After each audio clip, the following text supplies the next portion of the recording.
Coming up with a rebuilding season on the line for the Brooklyn Nets, we take a look at one Day'Ron Sharpe. What happened to him down the stretch of last season? Is Jordi Fernandez ready to recommit to the young center? And can he carve out a role for himself in this new look offense? We go ahead and dive in coming up next.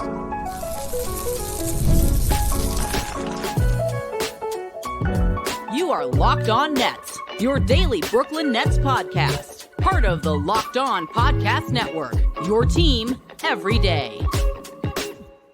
Yes, my friends, it is the Locked On Nets podcast right here on the Locked On Podcast Network. It's your team, the Brooklyn Nets, every single day. He's Doug Norrie. I'm Adam Armbrecht. We thank you, as always, for making us your first listen of the day. We're 100% free on all those great platforms. And let you know, today's episode is brought to you by FanDuel. Make every moment more. All summer long, FanDuel is hooking up all customers with a boost or a bonus daily. That's right. There's something for everyone every day, all summer long. Visit FanDuel.com to get started. And Doug, where we get started is with what is somewhat a familiar theme for certain players on the Nets roster, Day'Ron Sharpe and expectations. We just did our minutes breakdown last episode, and neither you nor I could make a strong commitment to what will be the fourth year center for the Nets. Yeah, that's what led to this episode, was just like sort of when we walk through the rotation and we, when sometimes when you do exercises like that, you start asking questions about, okay, hey, what is the plan? I think I kind of know, but when you actually are asked to put pencil or pen to paper and decide, sort of how things are going to shake out, a new batch of questions sometimes comes up. And that clearly happened with both of us when we looked at Day'Ron Sharpe, because I think there's things that we believe were going to happen, although we thought they were going to happen last year and really didn't. And then we believe that they're going to kind of happen this year, but the end of the season tells a different story. But there's a new coach and they're a young team, and there's maybe just like a longer leash on development and stuff like that. And I think he becomes a really interesting sort of test case around sort of where they view themselves as a team. And this year will be for sure where they view him as a prospect, because I think we're going to know that pretty definitively. And I think, as you'll see from this episode, is that we can kind of make cases on both the plus and the minus here for Sharpe. And I think there's a very, very wide range of outcomes around sort of what happens with him this season.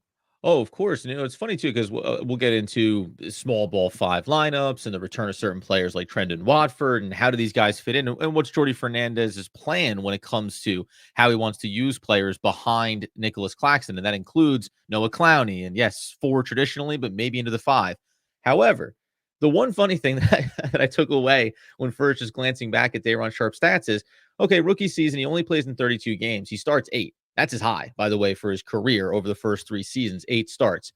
But he did play in 61 games last season. He did go from playing just 11 and a half the year prior to 15 minutes per game in his 3rd year. So there's, I think that there is maybe a perceptual slide here because of how the season ended for him a year ago. And there's a lot loaded into a new team and where this roster is right now. But on the one hand, you could say, yeah, he wasn't playing down the stretch in meaningless games. What happened? And his role wasn't what we anticipated, maybe.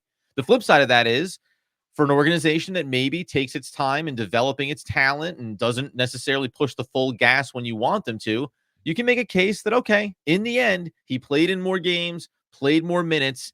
Even if it wasn't as consistent as we would have liked, it still is expanding in terms of how they look at him and how they use them. Well, and you hit on it. That the biggest question mark is, I actually think it's less about maybe what his skill sets are. I think actually we're pretty clear on that. Like there's pretty clear, like sort of like statistical evidence around definitely some improvements he made last season.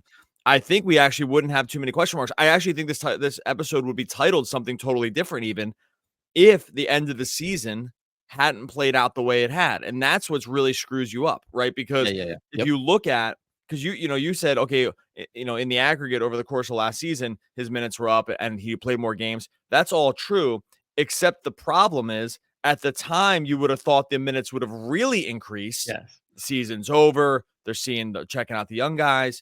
They're going to see like sort of who's got what and who's going to maybe fit long-term. Guys who haven't played at all are going to get extra run. All the things that are going to line up for him to play more, it went the exact opposite way. Yeah. I mean, his minute totals over the last, basically from when they called it, which was like the last 7 games, right? I'll go the last 7 for him. These are his minute totals.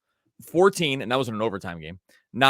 6, 9, 13, 10, 24, 11. Right? Like he played fewer minutes then than he played, honestly, the previous streak when they were still kind of trying 10, 24, 19, 14, 14, 17, 10, 14, 14. Like, Yeah. the minutes went down when the season was over. So I actually think that the biggest problem we have here is, one, possibly making too big of a deal over that last 7-game stretch, which is very possible. There's other contextual things that we just don't know what were happening. Kevin, different coach, all this other stuff, so it's different. And maybe that's the whole thing. Maybe that's it. Maybe we're just making too big of a deal about that, or it portends some other, organizational idea around, like, he's not really it, and Clowney's the future, and we don't really see them playing together, and there's other sub pieces. But like those final games, it was with our own eyes too, but because we said it at the time. But just read the game log. He didn't play. And No. you don't play when the games mean nothing and you're young. That is a red flag, I think. And I think coming out, because you and I have talked about him a lot, even off the podcast, and just when we say, oh, this roster, we always go, yeah, and then Day'Ron Sharpe, what are they going to do with him? Clearly doesn't have a role, or whatever it may be, indicated by what we saw in the stat lines.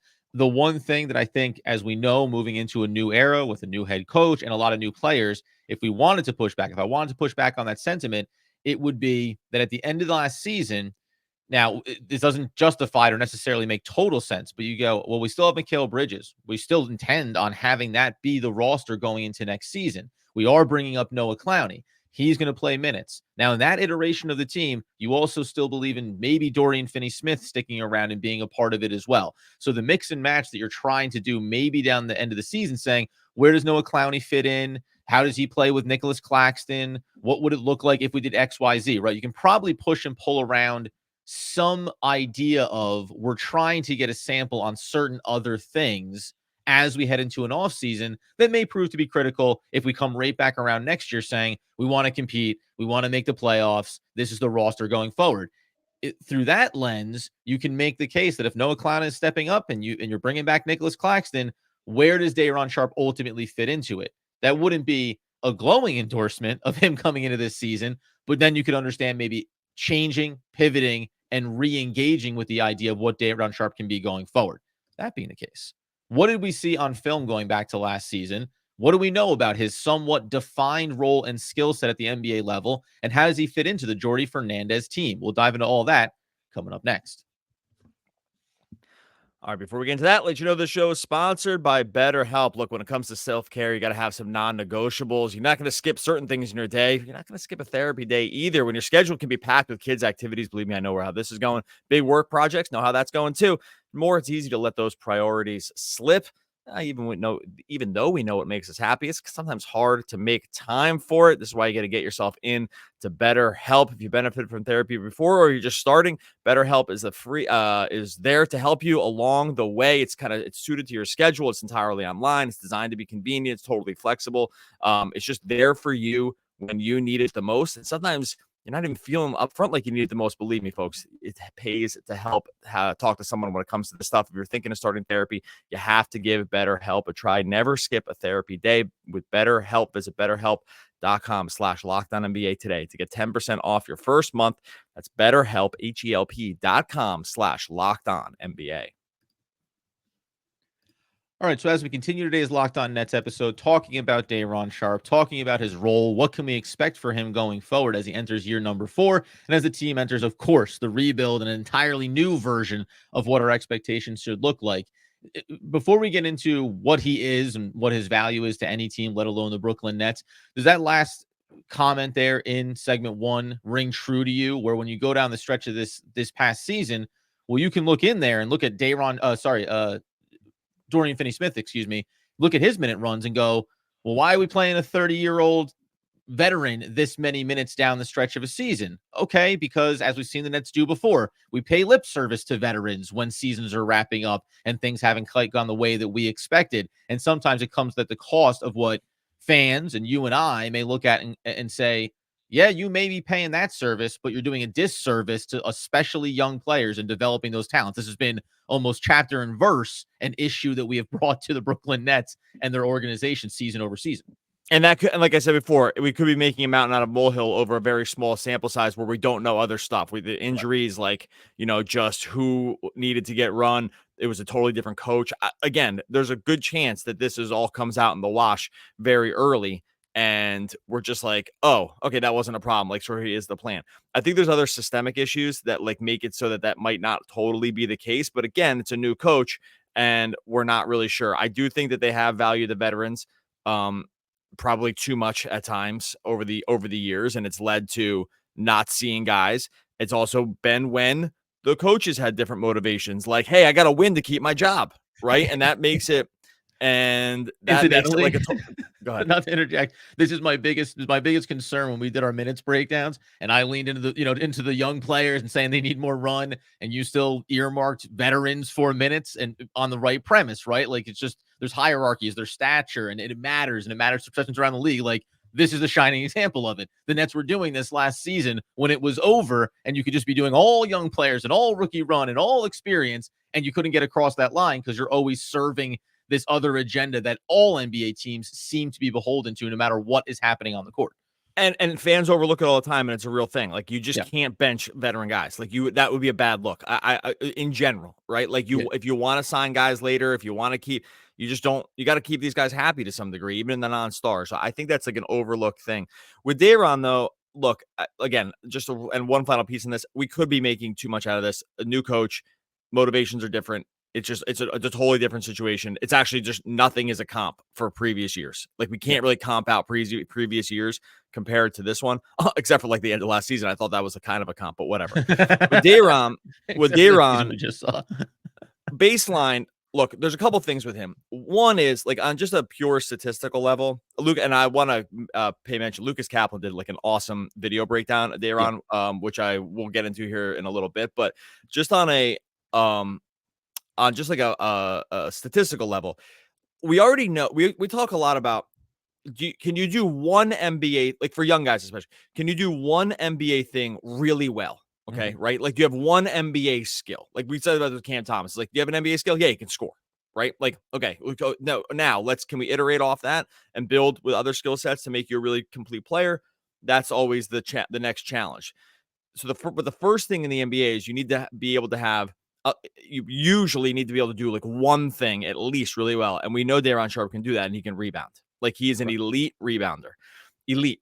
If you look at his per minute rebounding from last year, so, we're just kind of removing the idea that he, that the run was kind of like up and down, right? If you remove that part and just look at where he was going on a per minute basis, offensive rebounding, he was top 16, and all the other names on there are pretty much like the best centers in basketball. A few other ones like outliers like Drummond, who just comes in and gives like awesome bench minutes, right? But for the most part, you got like, Victor Wembanyama, you got Jokic, you got Gobert, you got Anthony Davis. Like, that's the pretty much the list that's on there.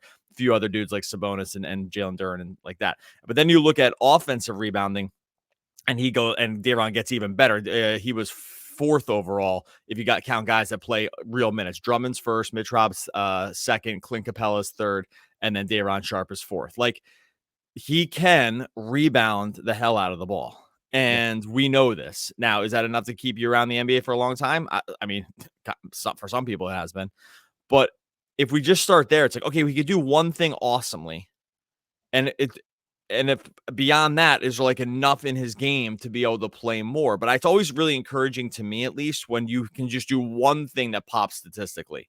And then, because then you almost have to be like awful at the other stuff to not at least stay on the court sometimes. Maybe we'll disagree about that part. But when you see those numbers, are you like, oh, like, hey, what's happening here? Or is it just like, hey, a rebound is one of these, like, you can kind of pile on rebounds and not be amazing at basketball? Like, I don't know. I'm a little torn on that.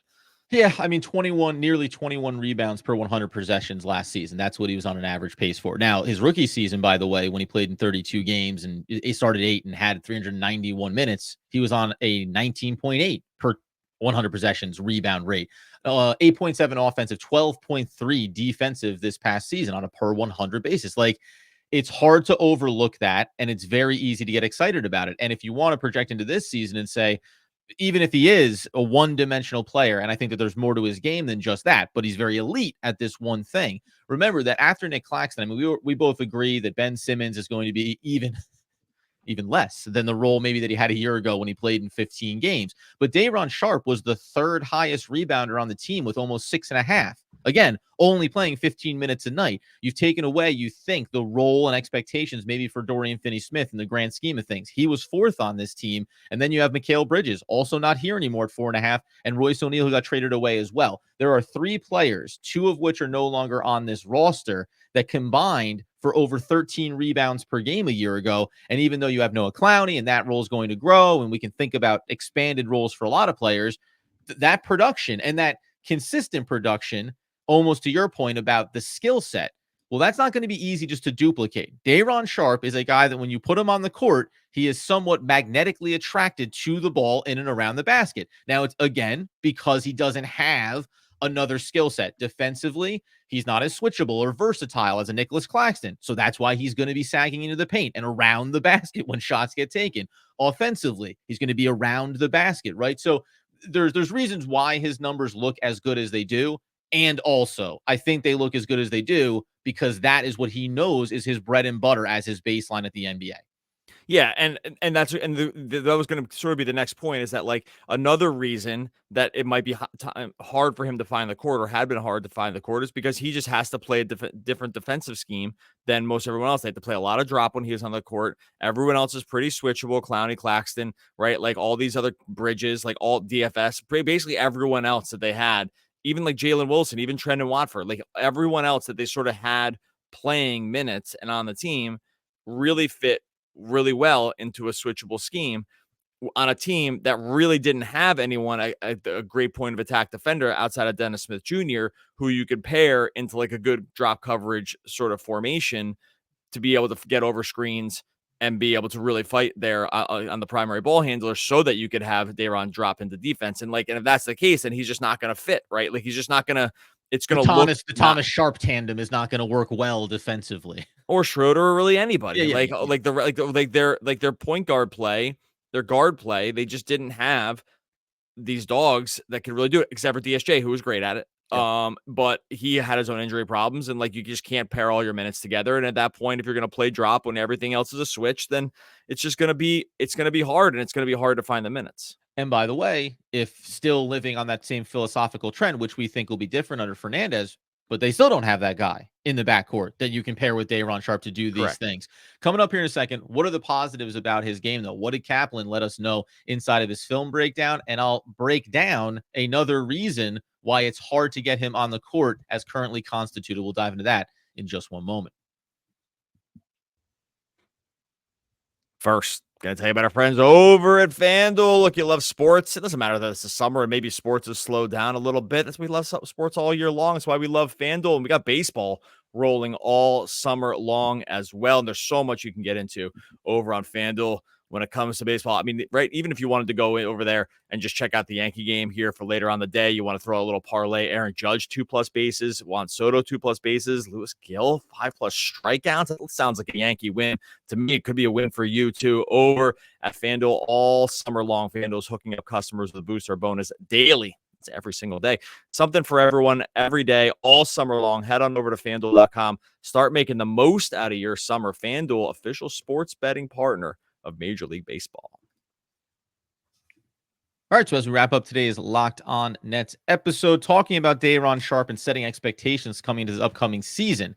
Let's start with what Kaplan kind of talked about in his breakdown and what there is to like about his game. And then there still is, for me, a potential just functional failing when it comes to where you find places to get him on the court based on other players they have on this roster, like Nick Claxton.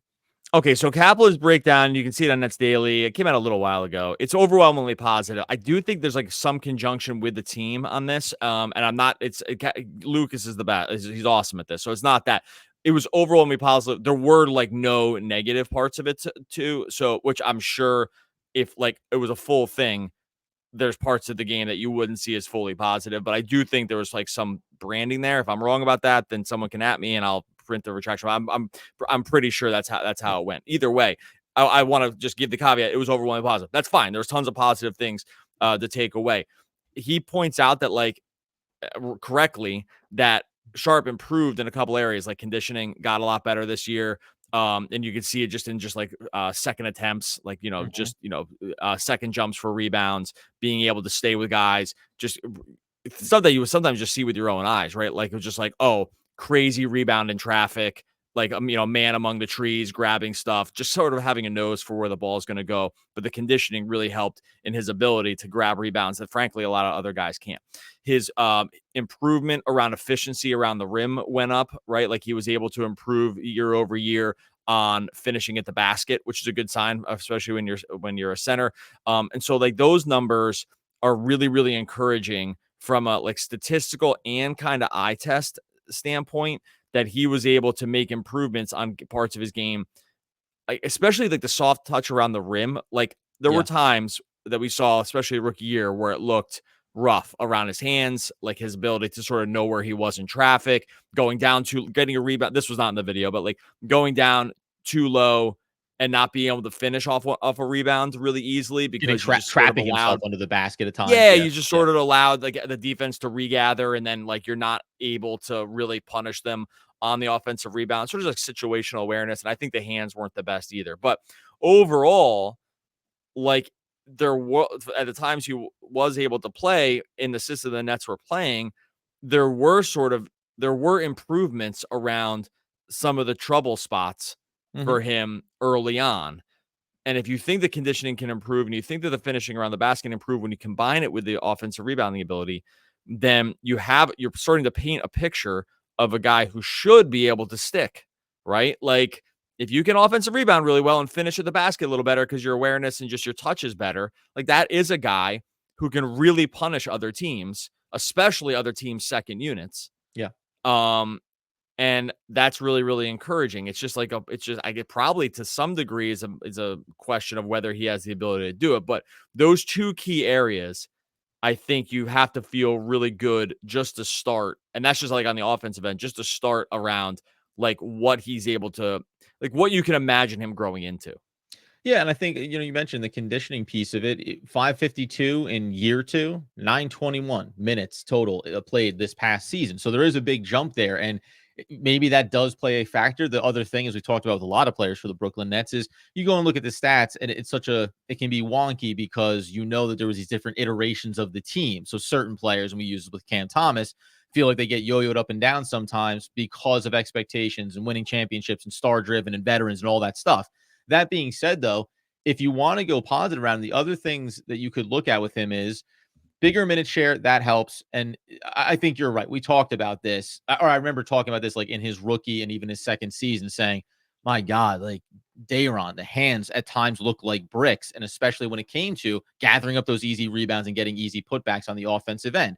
One of the other things that you could say concerning would be if we wanted to expand his game and show that he has a perimeter shot. He only took 15 total attempts from beyond the arc last season. Like, that part of his game has never come around. I remember talking about him coming out of college and people saying, hey, if you give him enough time, that part can get there. Okay, he took a handful more. The percentage didn't exactly improve, even on a small sample size. There also is the concern around if you're going to have him on the court more, and we've seen this with Nicholas Claxton, when he gets to the line, you're also going to run into the problem of only being a 61% three-throw shooter last season. He was almost 64 the year prior. So again, expanded minutes can sometimes expose some of the areas of weakness. I do have a positive to go into here as well. But I mean, when we talk about his overall game, do you think we're going to be looking at the same concern areas in terms of being able to find consistent minutes? Because now we're talking about the Nicholas Claxton, Noah Clowney ticket coming into this season. But is it going to be the ability to say, now, Day'Ron, you take the baton for all the reasons we talk about, the not being as versatile, and unlike Nicholas Claxton, when you're not as elite defensively in multiple phases, it makes it harder to overlook what you can't do offensively. I do think some of the same systemic risk is there with like how they're probably going to end up playing, right? If they're not going to play a lot of drop coverage and like then he's not going to be able to switch everything on the perimeter for sure, then, unless they try to start doing that, I don't see it happening, but maybe they will. Then I think some of that risk is still there about like sort of not breaking through. Those are concerns. Like because he, doesn't shoot free throws very well and hasn't really expanded his game to like have like a real nice perimeter touch. It's hard for any big guy, so it's not really his fault. But if you're not able to shoot free throws and you're going to live under the basket, like that is a problem, and that can kind of play your way out too. Like you then at that point you need to be an elite scorer, right? Like around the basket to make up for the deficiencies you have at the foul line. And I'm not sure that's totally there in his game. And so maybe it is harder to break through. Again, because we know seasons are long, because we know just they're going to probably end up experimenting with a lot of different stuff here. Injuries happen, opportunity creeps up. I do think we'll see decent amount of minutes from him. They didn't bring in another center, right? Like he probably still is effectively the backup 5 if you think Clowney plays the 4. I'm not really sure about that, but I do think that there should be a role for him here. But there are enough other, even with all the superlatives, there are enough other sort of like warning signs where you don't have to tell yourself a story the other way that it wouldn't totally happen, right? Like Clowney plays the 5. That's Clowney doesn't start and he's the backup 5 right there.